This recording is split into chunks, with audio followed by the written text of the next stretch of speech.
Halo, assalamualaikum warahmatullahi wabarakatuh. Halo semuanya, perkenalkan nama saya Asy Nulianti dari kelas 3 B Piaud dengan NIM 12321000068. Baik, di sini saya akan menjelaskan pertanyaan-pertanyaan UTS dengan mata kuliah AI for Educate. Langsung saja ke pertanyaan yang pertama, yaitu jelaskan arti artificial intelligence. Berikut 3 contoh aplikasi AI. Artificial intelligence atau AI adalah sebuah teknologi yang diciptakan untuk menstimulasi otak manusia dan memecahkan masalah dengan cara yang cerdas. AI menggunakan data dan pengalaman untuk belajar dan beradaptasi sehingga dapat melakukan evaluasi mandiri dan berproses tanpa bantuan manusia. Yang selanjutnya yaitu ada contoh aplikasi dari AI, yaitu yang pertama ada virtual assistant, yaitu contohnya Google Assistant. Bisa membantu memudahkan pengguna dengan membuka aplikasi, cari informasi, dan mengatur jadwal meeting.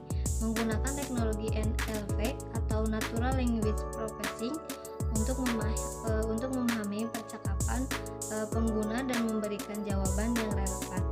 Yang kedua yaitu ada Google Translate. Google Translate memungkinkan pengguna untuk menerjemahkan teks dan audio dari bahasa satu ke bahasa yang lain. Proses penerjemahan ini menggunakan Natural Machine Translate yang mempelajari data sebelumnya untuk meningkatkan kualitas terjemahan. Yang ketiga yaitu ada sistem GPS. Sistem GPS memberikan petunjuk arah yang lebih akurat dengan memproses data lalu lintas secara real time, memprediksi waktu perjalanan, dan menyesuaikan rute. Yang ketiga yaitu ada sistem GPS. Sistem GPS memberikan petunjuk arah yang lebih akurat dengan memproses data lalu lintas secara real time, memprediksi waktu perjalanan, dan menyesuaikan rute. Algoritmenya memanfaatkan kecerdasan buatan untuk memberikan instruksi yang optimal dan mengurangi waktu tempuh. Untuk pertanyaan yang kedua yaitu jelaskan perbedaan antara sistem AI dan sistem komputer konvensional. Perbedaan sistem AI dan sistem konvensional itu ada beberapa poin. Yang pertama yaitu ada poin inteligensi mandiri versus proses otomatis. Sistem AI menggunakan inteligensi mandiri untuk beradaptasi dan belajar dari data. Terus kalau sistem konvensional yaitu melakukan proses otomatis dengan instruksi yang ditulis secara spesifik. Yang kedua, poin yang kedua yaitu ada data analisis dan proses spesifik. Sistem AI menguji kinerja sendiri dan mengembangkan keahlian baru melalui analisis data. Kalau sistem konvensional yaitu mengikuti program yang ditulis secara eksplisit dan tanpa adaptasi. Yang poin yang kedua yaitu ada data analisis versus program spesifik. Sistem AI menguji kinerja sendiri dan mengembangkan keahlian baru melalui analisis data.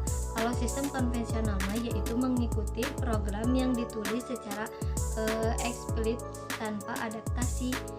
Terus poin yang ketiga yaitu ada responsif atau statis. Sistem AI responsif terhadap sistem dan perilaku pengguna. Kalau sistem konvensional yaitu tetap statis dan tidak berubah sesuai dengan situasi. Untuk yang pertanyaan ketiga yaitu ada jelaskan apa yang dimaksud dengan intelligence agent. Sebutkan 3 contohnya dan 3 contohnya dalam kehidupan sehari-hari. Arti dari intelligence agent yaitu adalah entitas yang dapat berinteraksi dengan lingkungan digital atau fisiknya sendiri dan membuat keputusan berdasarkan informasi yang diterima. Agen intelektual atau intelligent agent direncanakan untuk mensimulasikan perilaku manusia dalam berbagai situasi. Dan contoh dari intelligence agent dalam kehidupan sehari-hari yaitu ada chatbot.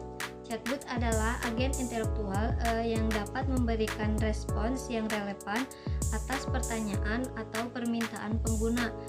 Mereka biasanya digunakan dalam bisnis online untuk memberikan layanan pelanggan yang cepat dan responsif.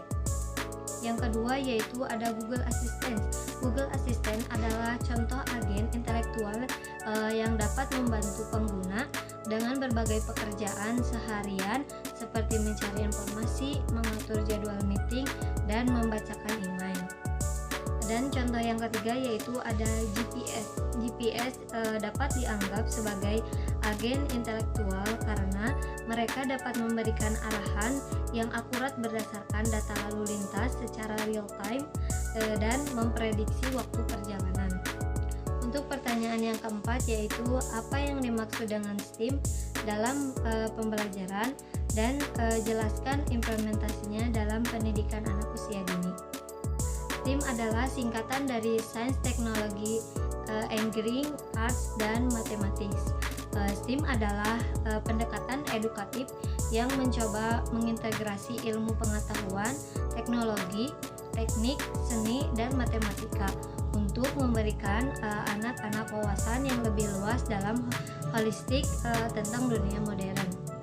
Implementasi STEAM dalam pendidikan anak usia dini yaitu ada aktivitas ilmiah. Aktivitas ilmiah seperti eksperimen sederhana dapat dilakukan dengan benda-benda sekitar untuk membangkitkan minat anak-anak terhadap ilmu pengetahuan. Yang kedua yaitu ada teknik dan teknologi, menggunakan robotik mini atau mainan elektronik untuk mempelajari konsep teknologi dan teknik. Yang ketiga yaitu ada seni dan imaji. Imaji adalah menggunakan media visual seperti gambar, video, dan animasi untuk mengkomunikasikan gagasan dan ide. Yang keempat yaitu ada matematika dan logika, menggunakan puzzle dan game. Logika untuk menggunakan puzzle dan game dapat mengembangkan kemampuan matematika dan rasional anak-anak.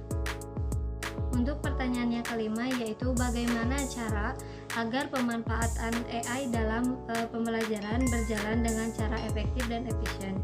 Lalu jelaskan dan berikan contoh.